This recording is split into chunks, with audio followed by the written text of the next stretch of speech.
Is that what you think? Because you said no, but you. This is why I was looking at Leanne and not asking you.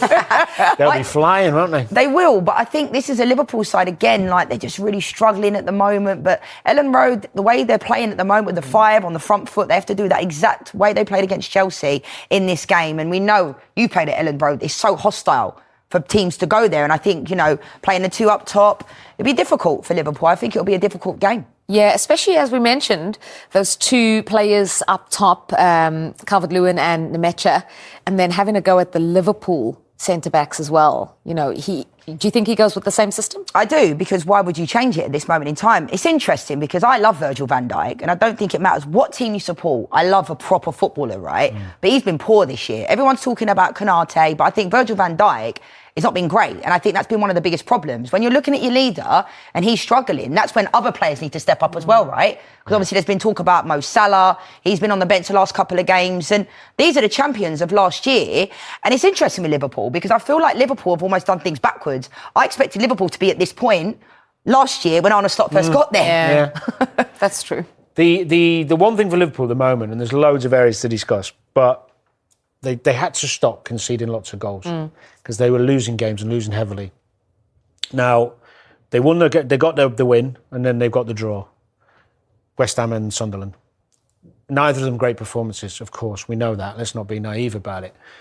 But he's got to pick another team when he goes to Leeds that can defend. And even if it's showing Leeds respect and sitting in for a bit at times, they even at times against Sunderland dropped off, which you do not. Lesser teams, you don't see it, but they did it because they're trying to keep clean sheets and they're trying to get back, back to winning ways. He's still got to go with the respect away from home. Leeds are a good side; they're playing well. Play players who are going to do the defending and do the work. Don't think you can just go right. We'll put the forward players back in and start scoring goals again. Well, Arne Slot believes his new signings are progressing well, noting clear improvements in their recent performances. I think there are also positives to take from the players we've brought in during the summer that I see they are getting more and more consistent in their performances. Florian's maybe the most obvious one, but I see the same with Milos Kerkez as well. Alex scored his first goal a game ago. So, there are positives to take, but of course still not where we want to be. Let that be obvious and clear. But there are also, compared to where we were after the last 2 losses with 3-0 and 4-1, there are also things that we've done better. He's made some big calls in the last couple of weeks. Danny, I think the biggest one probably is Mo Salah. Obviously, yeah, most high profile. I think it was probably a week or 2 too late in some respects. Mainly because of the reasons we just talked about. Defensively, when he's not scoring and winning your games, you don't get much from him that way. Now, whether that's the manager giving him the freedom not to defend or not, I still feel as a player in games when his team was struggling, he should have given more defensively. And he didn't. Anyway, he's left him out, and I think rightly so. The big question is, when does he bring him back? I don't think yet. Because they still look vulnerable, and I think they need everyone on the pitch working in the same direction. And also, you're going to lose him anyway next, 10 days' time? Yeah. What about Florian Wirtz? I think, we thought he finally got his first Premier League goal and then it was an own goal. Kind of felt bad for him. Did you see that that massive improvement that the manager was talking about? I've seen an improvement. I mean, that was him down to a T, breaking into the box, great footwork, and it's unfortunate it's gone down as an own goal. But I think, there's been a lot of pressure on Wirtz this year because he's come into a team and the price tag can sometimes weigh a player down, but he's gone into a Liverpool side where a lot of their players are out of form. If he's gone into the Liverpool team last year, we're talking differently. Like McAllister's not been great this year. Mo Salah, Van Dijk, the list could go on. And he's come into a team where Arne Slot, I don't think, knows his best team. At times he's playing Soboslai right back. So it's a weird time. I think Wirtz has come under a lot of pressure, maybe rightfully so, because he's been brought in for a lot of money and he's not producing. But, sometimes fair play to Arne Slot for playing him through it. OK, well, we've got to move on now. What about Liverpool? They travel to Leeds in the Saturday night football. Arne Slot has been looking for positives after taking 4 points from their last 2 matches to end a shocking run of form. But the big talking point, all about Mohamed Salah, who was dropped for both those games. Well, let's get more. We can speak to our reporter, Vinny O'Connor. Now, Vinny, afternoon. So Mo Salah in the headlines after starting on the bench, being dropped for 2 games running. He's again been linked with a move to Saudi Arabia. What did Slot have to say about it all? Yeah, Joe, well, first of all, he understands all the talk around Mo Salah because of all he's achieved at this football club, the numbers he's put up, of course, as well. And he also understands the fact that when you've got such a legendary figure, it is difficult to manage the situation. Remember, Mo Salah is someone who made 53 consecutive Premier League starts before he was benched against West Ham and Sunderland. At the same time, you can probably understand Arne Slot's decision as well, given the way Mo Salah's form has dropped off. Certainly his goal-scoring form. After 14 Premier League games last season, he'd scored 13 goals. So far this campaign, he's scored just 4 Premier League goals. He's got a couple of assists, of course, as well. And you know, you can also understand, I suppose, Mo Salah's unhappiness at being left out, given he's still more productive than the likes of Alexander Isak and Florian Wirtz, for example, as well. But what we got from Arne Slot today was a reiteration that Mo Salah still remains an important figure at this football club, and of course a reiteration as well that he could come back into the starting lineup before he heads off to the African Cup of Nations. No, but I think for every player is in my mind to start a game of football, because we have so many good players, and Mo has been such an exceptional player for us. So he's always in my mind to either start or to come in. Can you understand all the chat around him, though? Yeah, of course. That's maybe he even deserves that, because he's been so influential for this club. And for me, and for his teammates for 6 or 7 years, I think already. So yeah, it's completely normal. If I don't play players that just came to the club, we're already talking about it. So then it's completely normal that people talk about it when he isn't playing. And Vinny, we mentioned Liverpool brought to an end their dismal run with that win over West Ham last weekend. Then it was a draw at home to Sunderland midweek. What did Slot have to say? What does he make of the current form?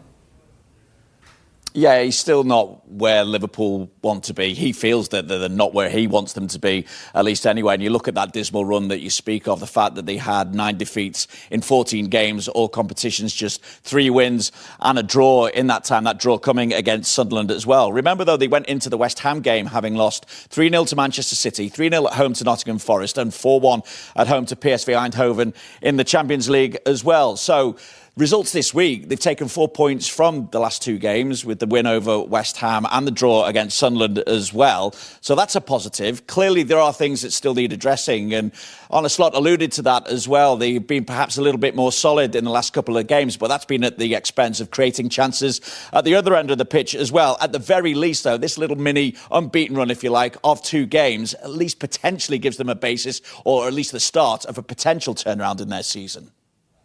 It's definitely our first aim to come back to top 4, because we're obviously not happy with the position we are in at the moment. 4 points out of 2 games is different than the last 2 home games we've played, which we've both lost and conceded 7 goals.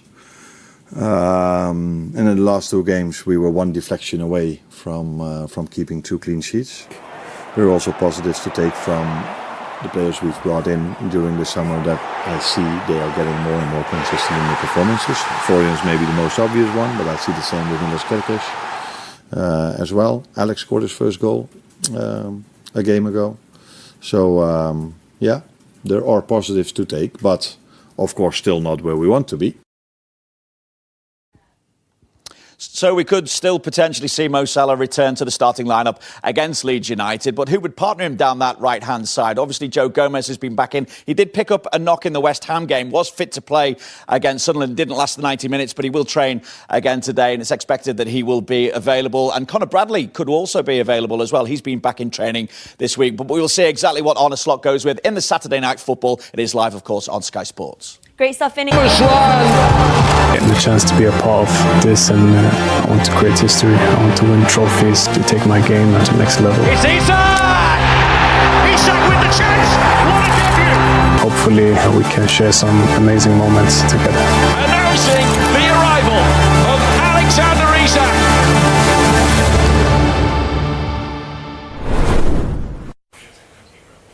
Welcome back to the second half of Premier League Friday. Now, after the big money move, Alexander Isak hasn't lived up to his billing just yet, but he did score his first Premier League goal for Liverpool last weekend. And today he sat down with our reporter, Patrick Davison. Well, Alex, I think it's maybe important to remember when things aren't easy, as they probably haven't been for anyone here over the last few weeks and months, that this is what you always dreamed of. This is what you fought for, what you've worked so hard for. So take us back. Kid growing up just outside Stockholm. When did you start dreaming of playing in this league, playing for a club as big as Liverpool? When did that start? Pretty young, I would say. As any kid who loves playing football, you dream of making it to the big league. So yeah, I'm not sure what age, but pretty young. Yeah, and how determined, as you start to realise you've got some talent and maybe it's reality, when do you start thinking, yeah, I can do this, this might be possible for me? I think probably once I started playing in Sweden, in the Swedish first division. I think firstly you try to make it within your own country, and then you take the next steps from there. But yeah, I'll probably say once I made my debut. And how determined were you? How hungry? How much, as a teenager maybe now, how much did you want it? No, I think football was the only thing I saw myself doing, and it was the only thing I wanted to do. So I think, yeah, very determined. And I think that's where you need to be to make it. At that age, you miss out on a lot. You focus on your training, on recovery, on next training, next game. So of course you had to sacrifice a lot that maybe normal teenagers want to do. But I think the way, if you really love football in that way, you're not really too interested in anything else anyway, so no, it's not too bad. So I guess when you dream of something like this, the dream is everything goes perfectly from the very first second, and obviously for any reality that isn't always the case. So maybe comparing how it's actually been to how you dreamt it, how difficult, let's be honest, how difficult has it been these first few weeks and months? It's not been easy, of course, individually and also collectively. It's not been. We've not had the best results lately. And of course, I wish more from me as well. So yeah, I think that's pretty obvious. But yeah, I'm trying to stay positive. We as a team as well. It's a really good group, and we just looking forward and trying to do better as a team.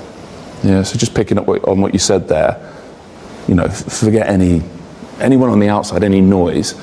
How much more do you expect of yourself? I expect to do much more, of course. I always do that, even when I do really well. I want more, so that's not a problem for me. But yeah, I'm just trying to stay positive, trying to work to do better. And that's what I'm looking to do. So that's interesting. Would you say are you your own harshest critic? Even when you're absolutely flying, are you quite tough on yourself?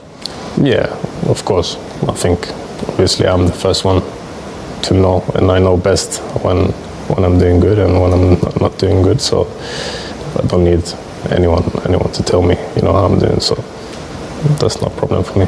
So why do you think it's been difficult on an individual level? I don't know. Really nice. This is football. Sometimes it's flying, sometimes it's not. It's just about keep on working and keep on believing. How do you reflect on the summer? I don't really reflect that much about it. It's in the past, and my only focus is here.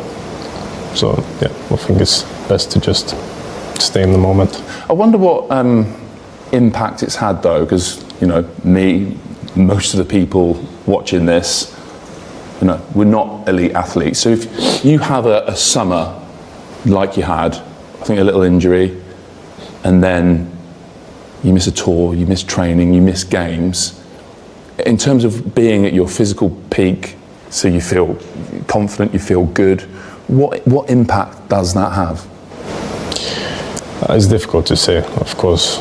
As a footballer, you always want to be in that flow. You want to play every game, train every training session. So, but yeah, it's not a new thing. We are injured sometimes and we miss games, training. So that's nothing new. But yeah, I'm just trying to get back to my best. But is it very difficult to be at your best if physically you just don't feel completely sharp? Yeah, of course. Of course, you need to be at your physical best as well. That's a big part of it. And have you been? Have you felt at any stage 100%? I would probably say no, like physically. Probably haven't felt at my best. But yeah, that's not really the way I judge myself either. Like when I'm on the pitch, I want to do well anyway. So, but yeah, obviously there's more of me. Well, you've talked already about being your harshest critic. How do you judge yourself if it's not on feeling physically sharp? No, I judge myself in a normal football way.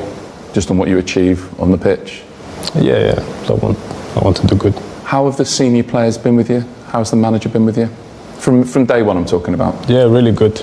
Really good. It's a really good and nice squad of players and the staff as well. Together with the manager, it's been good and easy to settle in. How hard have you worked on building those connections with the other attacking players? Is that every day at the moment? I think you work on it every chance you get, which is obviously it's not every day, but that's normal in trainings. When you get the chance, you just training with each other, you build up connections, and yeah, it's getting better. Okay, you feel like it is getting better. It's starting to click. Yeah. What gives you that confidence? That's just my feeling. That little bits you see. Yeah. I reckon it was about this time last year at Newcastle that you found your very best form. You went on a really hot streak of 12 goals in 10 games. How did you get to that, Alex Isak? How did you find that form? If I had the answer to that, it would be very easy to play football. But it's not just individually; it's also collectively. So I think we need to find that form as a team as well, and then everyone obviously has to play a part in that. I guess it's worth outlining that this is just the start for you. You've only just begun here. Yeah. There's still plenty of time to make a success of this season, and of course your time at Liverpool. Yeah. Do you in a good place about that? Yeah, of course. And I think we as players, or me personally, I don't really evaluate the season at this time. I do it after the season, and it's still long left. So I think there's still a lot to achieve, and I think the best way to do that is just focusing on the moment and next game, and just start winning games. Patrick there speaking to Alexander Isak. I mean, boys, we were watching that just here, and I think even just, I know he got his goal, but even just his body language, something feels off, doesn't it? Do you know what it is? When a player goes for the price he went for, the talk around the country, all over the world, was Alexander Isak refusing to play for Newcastle. He's going to Liverpool. The deal gets done. He's not training with a team, and then all of a sudden the deal happens. He turns up at Liverpool. The pressure's on him. We see it with Florian Wirtz. We see it with Ekitike being very good. This boy is special. This is what we can't get away from. He celebrates there. That's his first Premier League goal for Liverpool. We can't all of a sudden in 3 or 4 months go wax lyricals about him last year, what he does for Newcastle, and all of a sudden he goes to Liverpool, and all of a sudden he's lacking confidence, he's lacking some belief. He's not in the team week in, week out. He's missed the pre-season. He's not getting any momentum to go, do you know, if I don't score this week, I don't score in the next game, I don't score in the next one, I'm still going to play. I'm a £130 million player. I am number one. Yeah. He's not number one. He might not be. Ekitiki's coming in. He's probably deserves to play more than Isak at the moment. So you're listening there with Patrick. It can be hard at times to play good and doing an interview. Easy when you're playing well, when you're winning football matches. Yeah. It's not easy for Liverpool players at this moment in time. Do you feel for him a little bit, Mario? Because obviously Alexander Isak is a player that no matter what team he plays for, you want to see the best players playing their best, and we know what he's capable with and seeing him like this is quite tough. Yeah, it's tough. It's also, you know why it's tough? Because if your team is not performing the way they performed, like before he came there, he knew Liverpool was a great side, right? And now the team is trying to get their act together again, and they're struggling in that sense. So sometimes when I see him play, it's also a lonely factor sometimes because you're alone. You don't know how they're going to supply you. They don't know how they're going to play with you because during the season, he's trying to get fit during the season. It's not like he did the pre-season, and you're fit when we start. No, he's now trying to get fit, and then you get an injury, so that doesn't help. You kick you back, and then you come back. So for him, what the feeling the feeling for him, what is very important, and strikers are very sensitive like that. When a striker does not feel good, you will not see him perform. So his feeling needs to come back and needs to have the trust and the belief again, and then he becomes something different again and something that we enjoyed when he was at Newcastle. Yeah. I think you look as well from back to front, Roman, and you talk about connections, and Liverpool will look, why have they had such a slump? They've spent £500 million. These players are top players. They all of a sudden haven't come bad overnight. But you talk about you lose a Trent. So Konate has to make a connection with his right back. Kirkes is coming at left back. Virgil and Andy Robertson have been together all the way through. So they know what each other are going to do. You look at the attacking third. Different players come in. Players aren't playing to the level that we expect, and it takes time. And unfortunately, in this industry, as a manager, you have to win football matches, and the players you have to perform. Exactly that, and that's why. Mo Salah has found himself in unfamiliar territory, should I say, on the bench for the last 2 games. In fact, it's the first time ever Salah has begun as a sub in successive Premier League games for Liverpool. This is what Slot has to say. Can you understand all the chat around him, though? Yeah. Of course, that's maybe he even deserves that because he's been so influential for this club and for me and for his teammates for 6 or 7 years, I think already. So yeah, it's completely normal if I don't play players that just came to the club. We're already talking about it, so then it's completely normal that people talk about it when he isn't playing.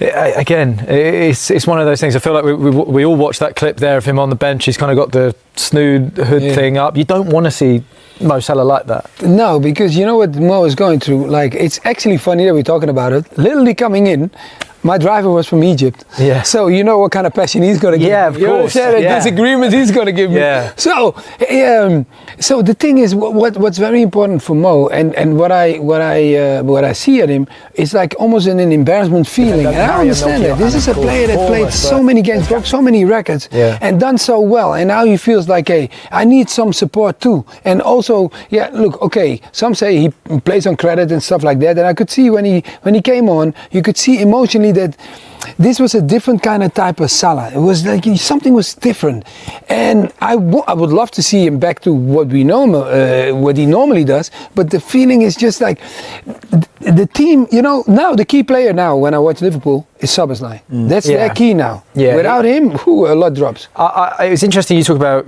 playing on credit there, because actually Virgil van Dijk came out this week. He came out after the game. He said, "Look, no player has unlimited credit." He wasn't necessarily talking specifics. I mean, when you think about that, is Slot right to bench Salah? Do you think? Yeah, I think he was. I've looked at Mo Salah's performance, and for a long time since I've been doing this, all we've ever talked about is how well Mo Salah's done, scoring goals for the team, helping them win the Premier League last year. He was so influential.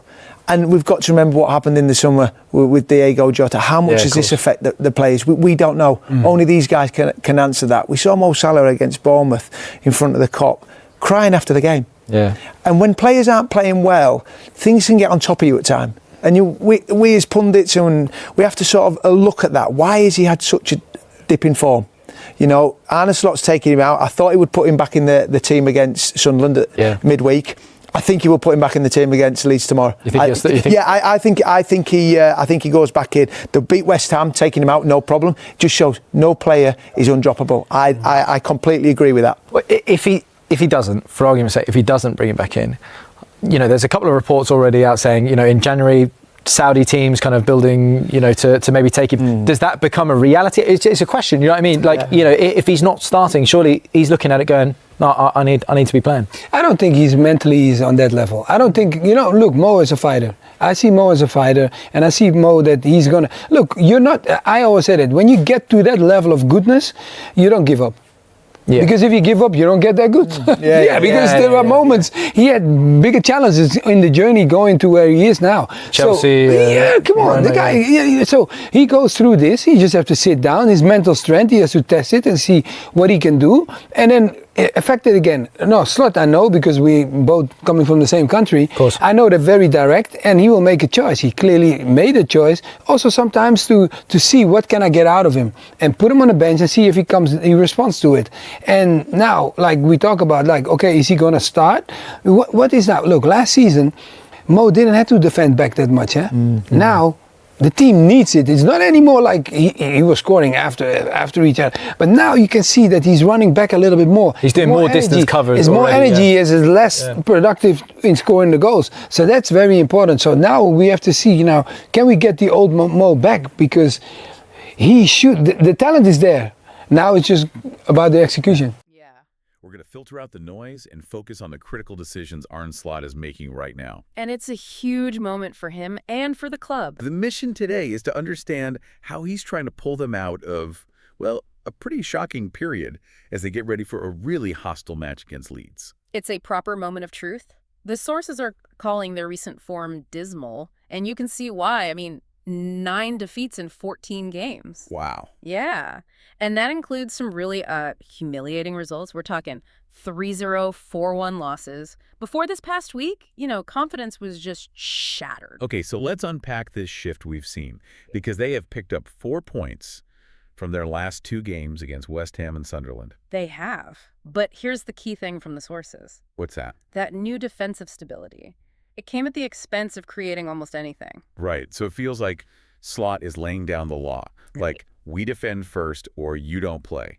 Exactly. It's defensive triage. They're sacrificing attack just to stop the bleeding and get some points on the board. And that strategy, that damage control, it brings us straight to the biggest management call of the season so far. The Mohamed Salah decision. Benching him for 2 Premier League games in a row, I mean, that just caught everyone off guard. It broke a run of 53 consecutive starts for him in the league. That's a career-defining streak. And it's not just the benching, is it? It's the drop in his production. The articles point out he had 13 goals after 14 games last season. And this year. Just 4. It's a massive drop-off. And, the thinking behind it, the rationale, it goes beyond just the goal stats. Okay. The sources suggest Slot realized that when Salah isn't scoring, the criticism gets louder because he's maybe not contributing as much defensively as needed. Right. So when a team is struggling that badly, everyone has to track back. No exceptions. No exceptions. Even for your most influential player, the manager decided the work rate had to come first. But wait, is he really risking alienating his best player over, a dip in form and a few goals? It feels like an immense gamble. It's the classic high wire act, isn't it? Slot has to praise the legend, but also enforce a standard that right now, maybe the legend isn't meeting. He's on record acknowledging the talk around Salah, calling him exceptional, reiterating that he's still a massively important figure, but he's making a tough call about the present, not the past. And that pressure is sort of filters down to the whole squad. I mean, if the foundations are weak, it's never just about one player. No. Even the veterans are struggling. Virgil van Dijk has been described as poor this year, when your 2 biggest leaders are off form at the same time. It sends a signal that the whole system is creaking, not just individuals. Absolutely. And that pressure must be huge for the new high-cost signings. I'm thinking of Alexander Isak, who hasn't really hit the ground running yet. Well, he was very candid in that interview, wasn't he? He called himself his own harshest critic. Yeah, and he explained why he struggled, pointing to physical things, missing preseason, then picking up an injury. He said he just hasn't felt 100% sharp. And that's a crucial detail, right? If you're not physically sharp, your timing is off, your decisions are a split second too slow. Of course. But, while Isak is struggling, Slot is making a point of highlighting some other success stories. Cool. He's pointing to new players like Florian Wirtz, who nearly got his first goal before it was ruled an own goal, and Milos Kirk.